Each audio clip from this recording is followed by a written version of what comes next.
بسم اللہ الرحمن الرحیم۔ معزز محترم سامعین، میرے عزیز دوست احباب، آج آپ سے انتہائی خوبصورت واقعہ شیئر کرتا ہوں۔ احسان کے متعلق ہے۔ حضرت امام زین العابدین رحمۃ اللہ علیہ کا واقعہ ہے۔ امام زین العابدین، جس کا اصل نام علی بن حسین ہے، آپ کربلا کے واقعے کے دوران انتہائی شدید بیمار ہونے کی وجہ سے لڑائی میں شریک نہیں ہوئے، اور اس بیماری کی وجہ سے دشمنوں نے آپ کو چھوڑ دیا تھا۔ اللہ تعالیٰ نے آپ کو بہت خوبصورت اخلاق سے نوازا، اور بڑے بڑے علماء نے آپ سے علوم کے فیض حاصل کیے۔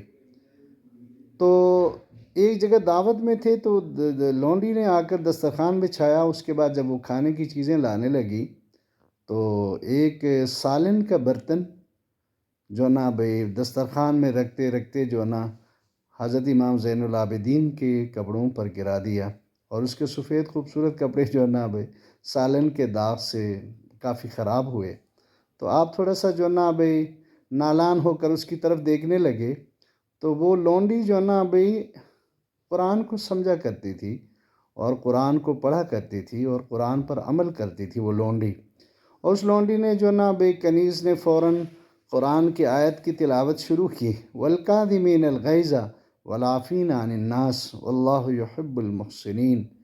اللہ کے اچھے بندے غصے کو پی جاتے ہیں، اور لوگوں کی خطاؤں کو، لوگوں کی غلطیوں کو معاف کرتے ہیں، اور اللہ نیکوکاروں سے، احسان کرنے والوں سے محبت کرتا ہے۔ تو حضرت امام زین العابدین نے یہ آیت پڑھتے ہی کہنے لگے، میں بھائی اپنے غصے کو پی جاتا ہوں، اور آپ کی غلطی کو معاف کر دیتا ہوں، اور آپ پر احسان یہ ہے کہ میں ہمیشہ ہمیشہ کے لیے آپ کو آزاد کرتا ہوں۔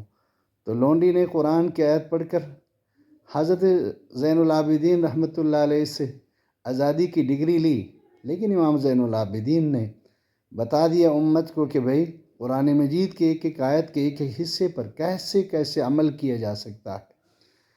آیت کے اندر 3 احکامات ہیں: غصے کو پی جانا، غلطیوں کو معاف کر دینا، اور لوگوں پر احسان کرنا۔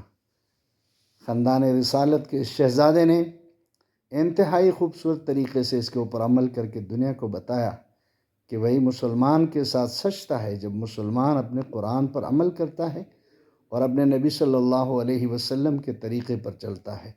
یہ ہماری تاریخ تھی، اور ہمیں بھائی ایسی منور قسم کی تاریخ ملی تھی، لیکن آج ہم مسلمان بھائی اس لیول پر اخلاقی معاملات میں مظاہرہ نہیں کرتے ہیں۔ یاد رکھو، ضرورت مندوں کی ضرورت کو پورا کرنا احسان ہے، بیماروں کی عیادت کرنا احسان ہے، لوگوں کی غلطیوں کو معاف کرنا احسان ہے۔ وہ یہی تو چیزیں ہیں اللہ کے ہاں کاؤنٹ ہوتی ہیں۔ اللہ تعالیٰ ان کی وجہ سے انسانوں کو نوازتے ہیں، اور ان سے خوش ہو جاتے ہیں، اور انسان کو اس اخلاقیات پر اللہ اپنے رضا کا مقام جنت عطا کرتے ہیں۔ میرے اور آپ کے محبوب نبی حضرت محمد صلی اللہ علیہ وسلم نے فرمایا کہ جنت میں جانے والے مسلمان جو با اخلاق ہوں گے ان کی تعداد بہت زیادہ ہوگی۔ بد اخلاق لوگوں کے لیے جنت نہیں ہے۔ جنت اللہ کے ان نیکوکار بندوں کو اللہ عطا کریں گے جو حضور صلی اللہ علیہ وسلم کے اخلاقیات میں سے حصہ رکھتے تھے۔ تو اللہ تعالیٰ مجھے اور آپ کو امانت پر عمل کی توفیق دے دے، سچائی کے ساتھ زندگی گزارنے کی توفیق عطا فرمائے، اور ساتھ ساتھ احسان کو زندگی کے ہر گوشے میں، گھر کے اندر بھی، باہر بھی، بازار بھی، جہاں بھی ہم چلے جائیں، بازار میں بھی جہاں بھی ہم ہوں گے تو وہاں احسان کا معاملہ کریں گے تو اللہ خوش ہو جائے گا۔ اللہ تعالیٰ مجھے اور آپ کو عمل کی توفیق عطا فرمائے، آمین یا رب العالمین۔